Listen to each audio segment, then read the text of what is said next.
Praise the Lord. Our daily bread. Revelation chapter 14 verse 7. He said with a loud voice, "Fear the Lord and give him glory, for the hour of his judgment has come. Worship him who made the heaven, the earth, the sea, and the springs of water." O Almighty God, thank you for giving this wonderful verse. May your presence showers on us. The fear of the Lord is the beginning of wisdom.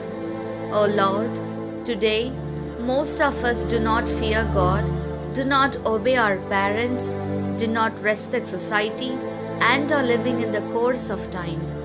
For those of who follow evil paths, He is ready to give us the opportunity of eternal life and mercy.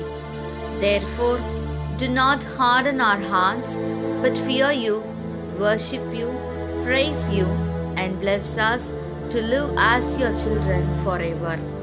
We ask this in the name of Jesus Christ. Amen. அன்றாட உணவு. திருவெளிப்பாடு அதிகாரம் 14 இறை வார்த்தை 7. கடவுளுக்கு அஞ்சுங்கள், அவரை போற்றி புகழுங்கள், ஏனெனில் அவர் தீர்ப்பளிக்கும் நேரம் வந்துவிட்டது. மண், கடல், நீரூற்றுகள் ஆகியவற்றை படைத்தவரை வணங்குங்கள் என்று அவர் உரத்த குரலில் கூறினார். அன்பின் தகப்பனே, இன்றைய நாளிலே இந்த இறை மன்னாவை கொடுத்ததற்காக நன்றி ஆண்டவரே. ஆண்டவரிடம் கொள்ளும் அச்சமே ஞானத்தின் தொடக்கம்.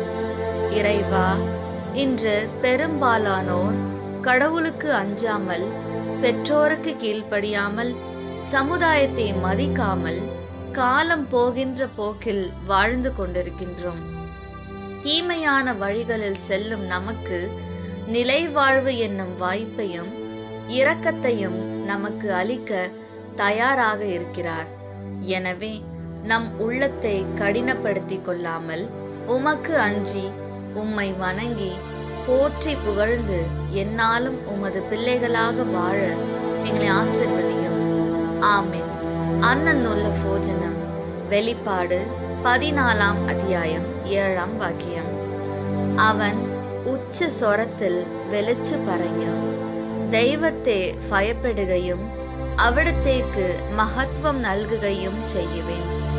എന്നാൽ അവിടുത്തെ വിരിയുടെ സമയം വന്നു കഴിഞ്ഞ് ആകാശത്തെയും ഭൂമിയെയും സമുദ്രത്തെയും നീരുറവകളെയും സൃഷ്ടിച്ചവനെ ആരാധിക്കുവിൻ.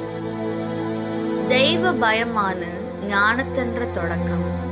ഇന്ന് ലോകത്തിലെ മനുഷ്യരിൽ പലരും ദൈവഭയമില്ലാതെയും മാതാപിതാക്കളെ അനുസരിക്കാതെയും ഈ സമൂഹത്തെയും ബഹുമാനിക്കാതെ താങ്കളുടെ സ്വന്തം ഇഷ്ടം അനുസരിച്ച് ജീവിക്കുന്ന നിത്യജീവൻ ദൈവം എല്ലാവർക്കും കൃപയായി നൽകിയിട്ടുണ്ട്.